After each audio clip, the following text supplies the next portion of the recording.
আজকে আমাকে খেতে মন যাচ্ছিল দুধের সিমই, তার জন্য বাইরে ফেললাম দুধের সিমই। কেমন করে বানালাম গুঁড়া দিয়ে শুরু করি, চলো।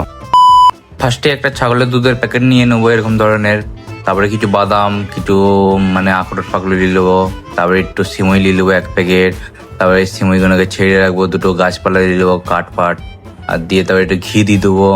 তো এইভাবে বানাতে হয়। তো দেখতে পাচ্ছি গ্যাস ফাস সব জ্বলছে, নাহলে বলবো গ্যাস জ্বলে না। তো বাদামগুলোকে একটু ভেজে নেবো, ভেজে নিয়ে এখন রেখে দেবো। আবার একটু তেল দিয়ে দেবো, দিয়ে এইগুলোকে সিমইগুলোকে ভেজে নিতে হবে ভালো করে, ঠিক আছে। লগড়ে লগড়ে কষে কষে ভেজে নিতে হবে, যেরকম খুশি ভাবে বাজতে পারো। দিয়ে তারপরে ঠান্ডা করে রেখে দেবো, দিয়ে একটু মিনারেল ওয়াটার দিয়ে দেবো, দিয়ে তারপরে ছাগলের দুধগুলোকে দিয়ে দেবো একটু পানি দিয়ে, তারপর গাছপালার পাতাগুলো ডালগুলো সব দিয়ে দেবো, দিয়ে একটু লেড়ে চেড়ে নেবো, বুঝলে তো। তারপরে এখন চিনির বেশি দাম, চিনি কম দিবে, ঠিক আছে। আমি চিনি কম দিয়েছি, কারণ অনেকটা একবারই দাম হয়ে গেছে। তো তারপরে একটু দেখে নিলাম, সেন্ট সঙ্গে নিলাম, তারপরে দেখো কেমন ফুটছে সব, খত খত খত খত খত খত খত খত করে ফুটছে একদম।